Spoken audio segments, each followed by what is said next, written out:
Hello friends and students, my name is Hitesh Rai from Rai classes.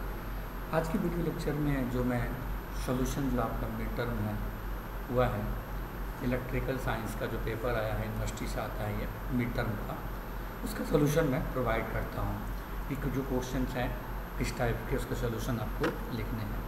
जैसे question का आप यदि आप देखते हो कि सब्जेक्ट जो है आपका इलेक्ट्रिकल साइंस है, कोड जो है पेपर कोड ES 108 है और उसमें है नोट है, ये इंस्ट्रक्शन बहुत ज़्यादा इंपॉर्टेंट है। ये क्वेश्चन नंबर 1 इज कंपलसरी, सारे क्वेश्चन 1 तो सभी को करना ही करना है। And any 2 more question from remaining, मतलब थर्ड एंड फोर्थ में से कोई भी 2 पार्ट आपको करने हैं।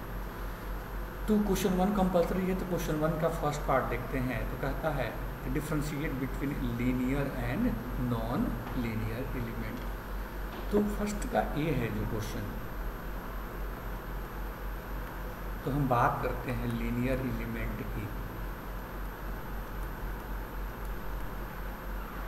तो जो भी एलिमेंट ओम्स लॉ को फॉलो करता है, ओम्स लॉ को फॉलो करता है मतलब होल्ड करता है, या जिस एलिमेंट में वोल्टेज एंड करंट के बीच हम ग्राफ ड्रॉ करें, कैरेक्टरिस्टिक बोलते हैं उस ग्राफ को, और वो ग्राफ जो हमारा है स्ट्रेट लाइन मिले,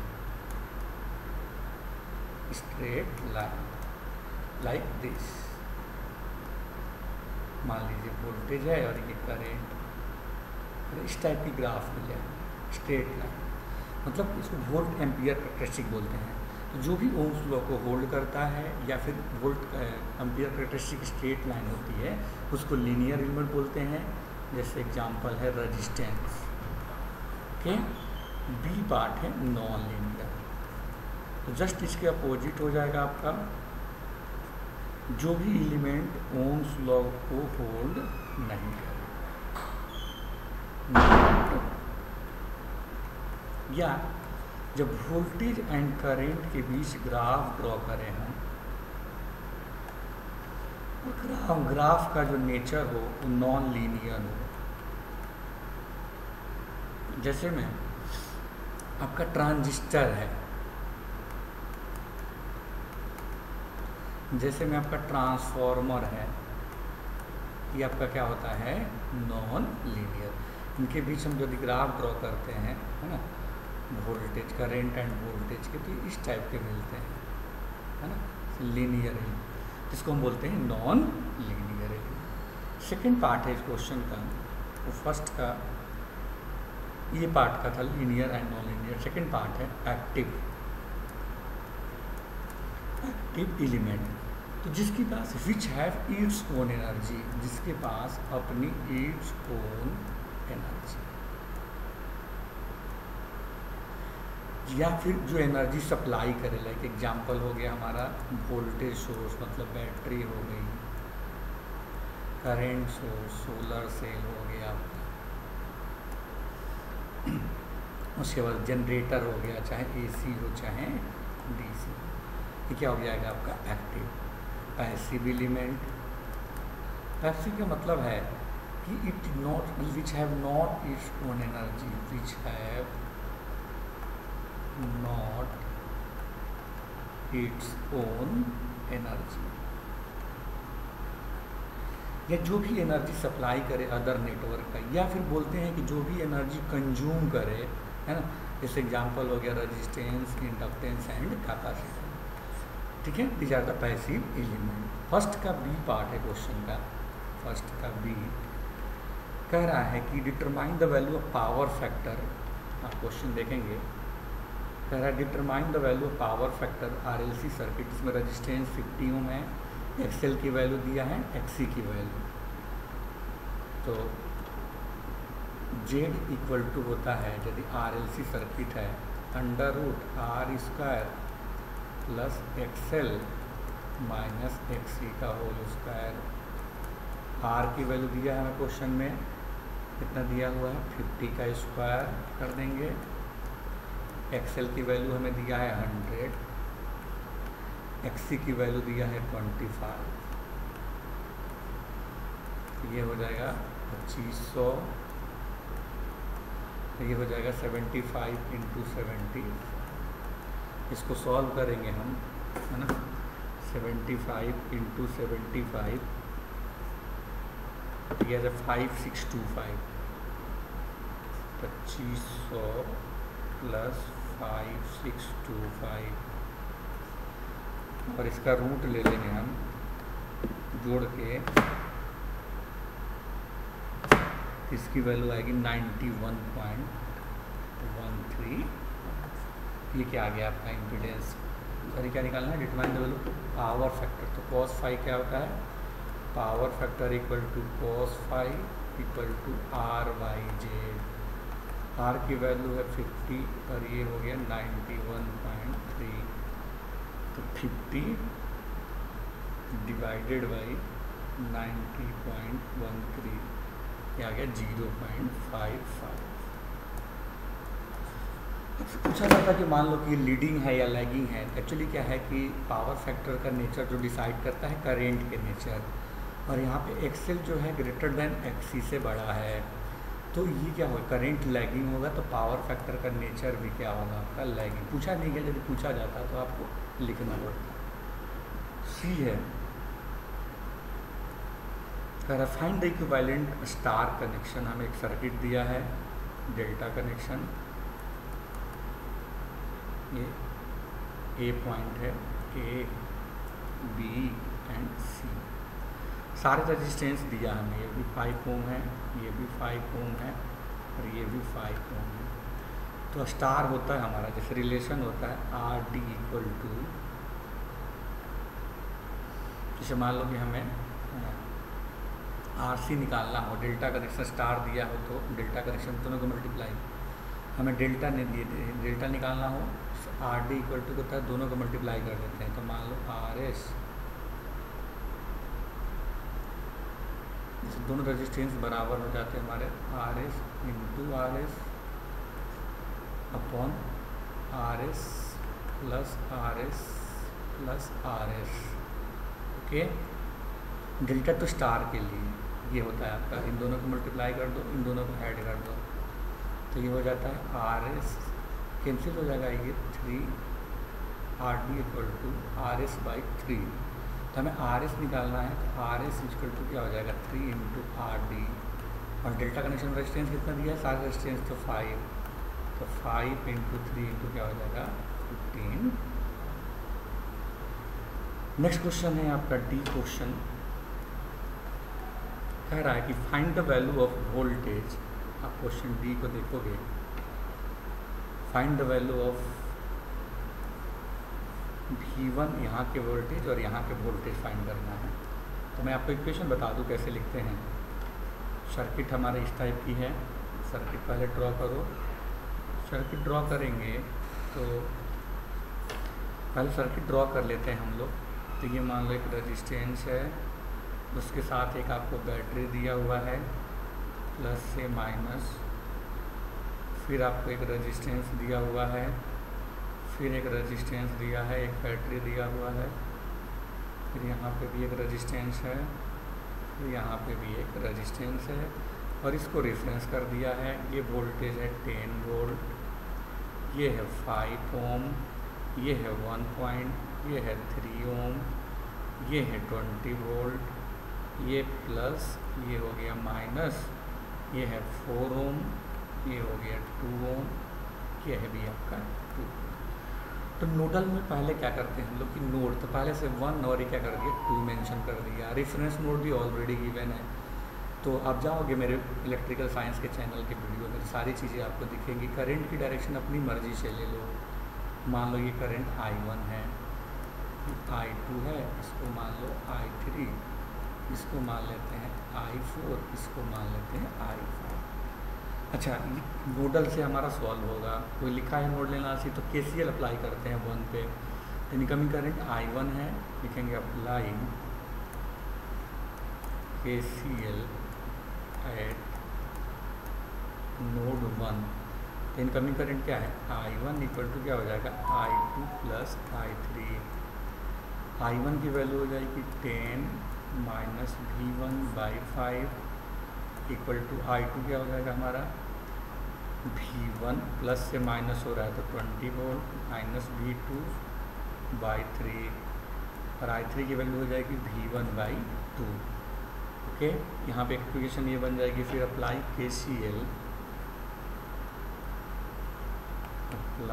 KCL एट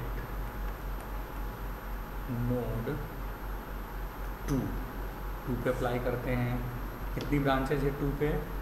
3 है। इनकमिंग करंट कौन सी है? I2। तो ये this can be also written I2 equal to I4 plus I5। और I2 की वैल्यू क्या हो जाएगी? तो I2 हो जाएगा V1 minus 20 minus V2, V1 minus 20 minus V2 upon 3। I4 किसके बीच का है? तो ये V2, ये तो 0 हो जाता है वोल्टेज, V2/4 और I5 हमारी क्या हो जाएगी?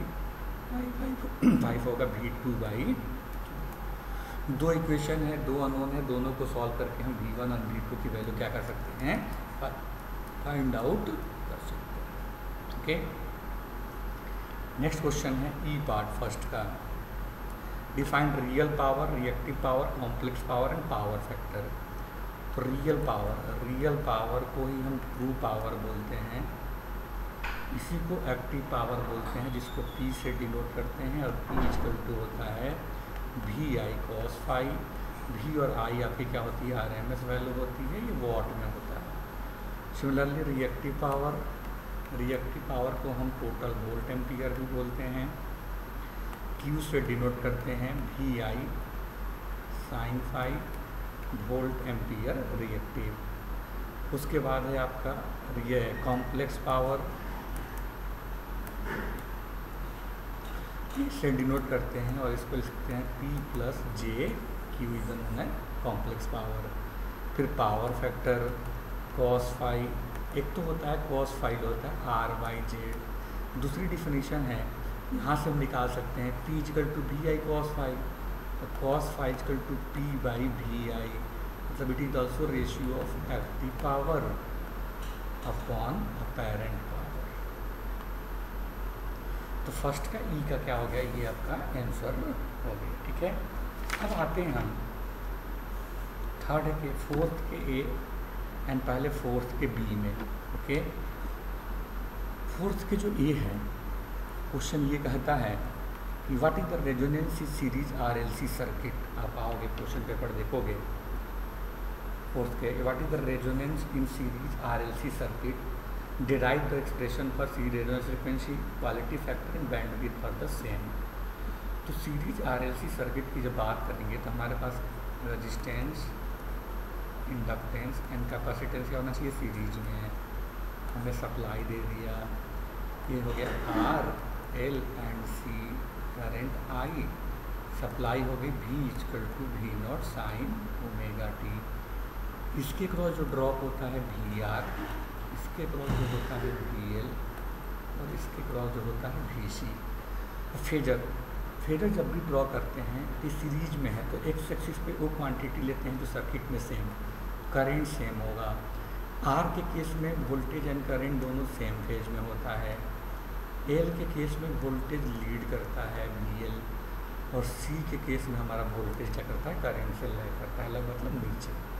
तो जब भी सीरीज रेजोनेंस होगा, फॉर सीरीज रेजोनेंस हमारी ये दोनों वैल्यू बराबर हो जाती है। VL equal to VC, voltage across inductor equal to voltage across capacitor. हम इसको IXL लिख सकते हैं, इसको IXC, तो I से I कैंसिल हो गया। It means also written at XL equal to XC। हमें फ्रिक्वेंसी निकालना है, omega L XC equal to 1/ωc। This can be also written at omega square equal to 1/LC। यहाँ से omega equal to 2πf होता है, square equal to 1/LC। Resonance frequency है तो यहाँ से लिख सकते हैं FR इक्वल टू 2π√L/C। ये सीरीज रेजोनेंस फ्रिक्वेंसी का एक्सप्रेशन है। उसके बाद हमें क्वालिटी फैक्टर भी फाइंड करना है। तो क्वालिटी फैक्टर क्या होता है? डेफिनेशन होती है इसकी, voltage across inductor to the total voltage, या voltage across capacitor to the total voltage, दोनों से सेम आएगा। इससे निकाल लो चाहे इससे, हम इससे निकालेंगे तो V L equal to I X L, V equal to I into Z, X L equal to omega L, Z equal to 3 resonance case में आर होता है, L by R, omega equal to यहाँ से देखोगे आप तो लिख सकते हैं 1 बाई रूट एल सी, तो ये हो गया रूट एल सी। एल को लिख सकते हैं root L into root L, or इसको भी अलग अलग कर लो तो root L into root C, L से एल कैंसिल हो गया, ये आ गया 1 by R under root L by C, हो गया क्वालिटी फैक्टर। अब कह रहा बैंडविड्थ के टर्म में लिखो, तो एक रिलेशन होता है कि quality factor in terms of resonance and bandwidth Q F equal to F R upon bandwidth. ये तो फोर्थ का ए हो गया। फोर्थ का बी कह रहा है कि फुल वेव रेक्टिफायर हमें दिया हुआ है, ये दिया हुआ है फुल वेव रेक्टिफायर, ये दिया है 0 पाई 2 पाई 3 पाई ओमेगा डी हो गया, ये हमें वोल्टेज दी और ये दिया है 5 volt. Find the average value and RMS value, ये जो होती है मैक्सिमम वैल्यू है, वी मैक्स कितना दिया है 5 वोल्ट। या तो हम डेरिवेशन कर ले डायरेक्ट, या फिर हमारे पास एक तरीका और है कि हम क्या करें, हमें पता है कि फुल वेव रेक्टिफायर के लिए रिलेशन होता है V R M S equal to होता है वी मैक्स बाई रूट 2, तो ये हो जाएगा 5 बाई रूट 2। ओके, दूसरा एवरेज वैल्यू निकालना है तो V average equal to 0.637 V max, तो 0.637 इंटू 5 मल्टीप्लाई कर दो, 0.637 इंटू 5, ये आ गया 3.185 वोल्ट। इसके पीछे वाले में आ जाएगा आंसर 5 डिवाइडेड बाई रूट 2 मतलब 1.414, तो 3.53, इसका आ जाएगा 3.53। हम इसको डिराइव भी फार्मूले से कर सकते हैं, मैं ऑलरेडी हमारे वीडियो लेक्चर में जाके देख सकते हैं। उसके बाद है इसके सेकंड पार्ट कह रहा है v इक्वल टू दिया है 60.53 साइन 300t, तो इससे देखो यहाँ मैक्सिमम वैल्यू चेंज हो गई, v मैक्स की वैल्यू कितनी हो गई 60.53, तो V R M S equal to वहीं साइंस जो फुल वेव रेक्टिफायर साइनसोइडल फार्मूले सेम होते हैं, तो V R M S equal to V max by root 2 60.53 by root 2 मतलब 1.414, तो इसका आंसर आ जाएगा 60.53 डिवाइडेड बाई 1.414 53.0।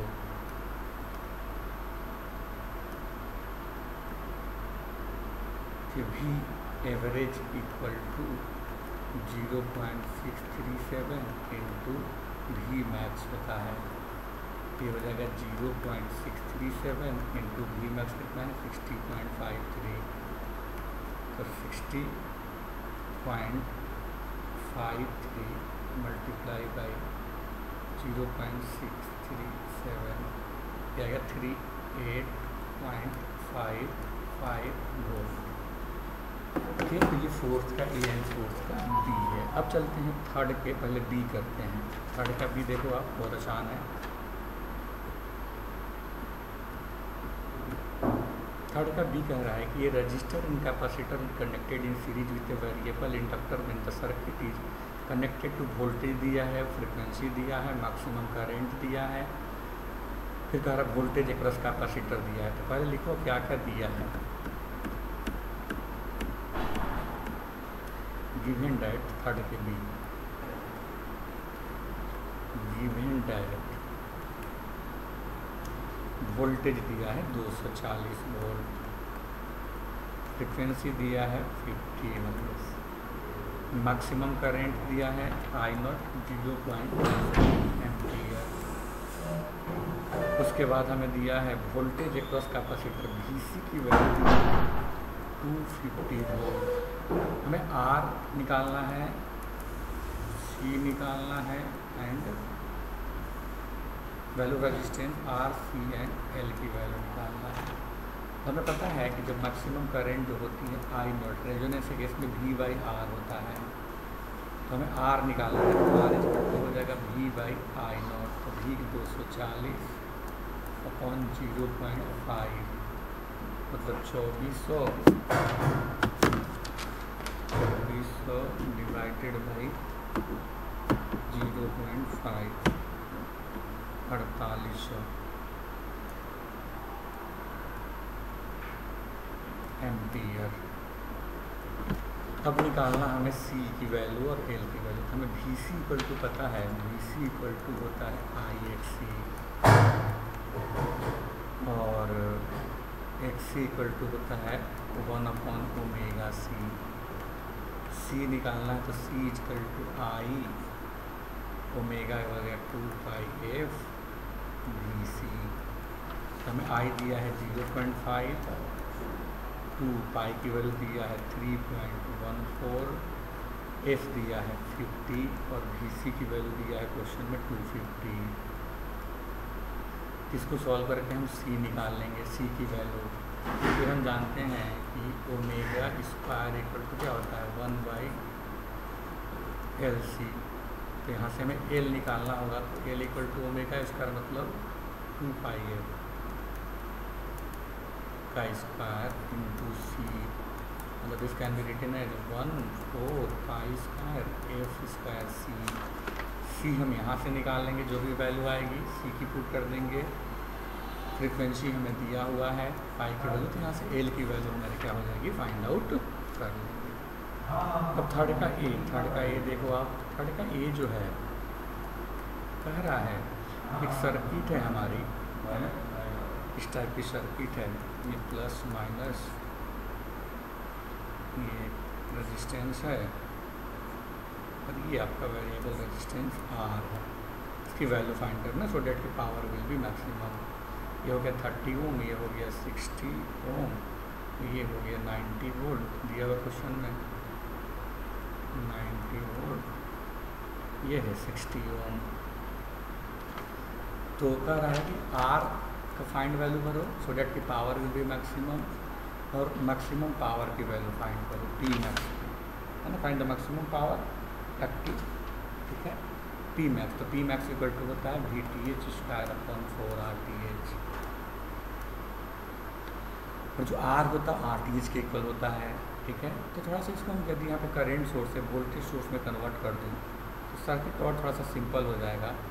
ये हो जाएगा करंट सोर्स, जो रेजिस्टेंस सीरीज में है वो पैरेलल में, ये भी पैरेलल में, और ये हमारा यहाँ पे क्या हो गया रेजिस्टेंस वेरिएबल जिसकी वैल्यू ये 30 ओम है, ये 60 ओम रहेगा, और ये हो जाएगा V equal to I into R, मतलब 5400 एम्पीयर, ये हो गया 60 ओम। तो RTH के लिए क्या करते हैं, लोड को रिमूव कर देते हैं, करंट सोर्स को ओपन कर देते हैं, ओके। ये हमारा क्या हो जाएगा ओपन हो जाएगा, तो सर्किट जो बनेगा हमारा ये 60, ये हमारा क्या हो गया ओपन, एक रेजिस्टेंस यहाँ है, एक रेजिस्टेंस यहाँ, ये हमारा ओपन है, ये 30 ओम है, ये 60 है, ये भी क्या है 60 है। तो जो भी करंट यहाँ से जाएगा इन दोनों में डिवाइड हो जाएगा, ये तो उधर जाएगा नहीं, मतलब दोनों किस में है पैरेलल में है। R equal to RTH equal to 60 parallel 60 plus 30, तो 60 इंटू 60 अपॉन 60 प्लस 60, ये आ जाएगा 30, ये भी है 30, तो कितना आ गया 60 ओम। अब करते हैं VTH फाइंड करते हैं। तो VTH फाइंड करने का बेस्ट तरीका वही मैंने बता रखा है, ठीक है। तो इस सर्किट को हम फिर से ड्रॉ करते हैं, लोड को रिमूव, ये 60 ओम है, ये सीरीज में सर्किट है, ये प्लस है माइनस है, एक रेजिस्टेंस यहाँ पे है, ये लोड को रिमूव कर देंगे। इसको मान लो A, ये मान लो कि ये 30 ओम, ये 60 ओम, ये 60 ओम, वोल्टेज कितना दिया है 90 वोल्ट। यहाँ से यहाँ पहुँचना होता है, तो VTH इक्वल टू जो भी करंट की डायरेक्शन की डाउनवर्ड, हम चल रहे हैं अपवर्ड, तो 30 आई हो जाएगा। मैंने ऑलरेडी के सारे मेथड आप जाकर के मेरे चैनल पे देख सकते हो, इलेक्ट्रिकल साइंस में डिस्कस कर रखा है। आई अननोन है, पता नहीं है आई कितनी है करंट है, तो हम पहले टोटल करंट फाइंड कर ले, फिर यहाँ पे जो भी करंट होगी उस आई से आई वैल्यू होगी। तो टोटल करंट निकालने के लिए जैसे आई यहाँ से आएगी तो इन दोनों पार्ट में डिवाइड होगी, तो ये दोनों पैरेलल में, तो I equal to V by R 90 60 parallel 30 plus 60, ये आ जाएगा 90, ये 180 60 इंटू 30 अपॉन 90 प्लस 60 20 3 20 20 88 90 180, तो ये 9/8 आ गया टोटल करंट। हमें यहाँ की करंट चाहिए, तो मान लो I1, तो I1 equal to total current क्या है 9/8 इंटू इसके साथ पैरेलल में, तो ये हो गया 60 अपॉन 60 प्लस 30, ये हो जाएगा 90 10 6 6/8। यहाँ पे करंट जो आ गया आपका 30 इंटू 6/8,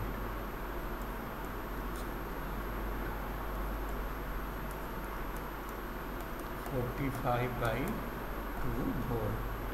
मैक्सिमम पावर का फॉर्मूला क्या है, P max equal to VTH square upon 4 RTH। ये आ गया VTH आ गया आपका 45/2 वोल्ट का स्क्वायर अपॉन 4, RTH आया आपका 60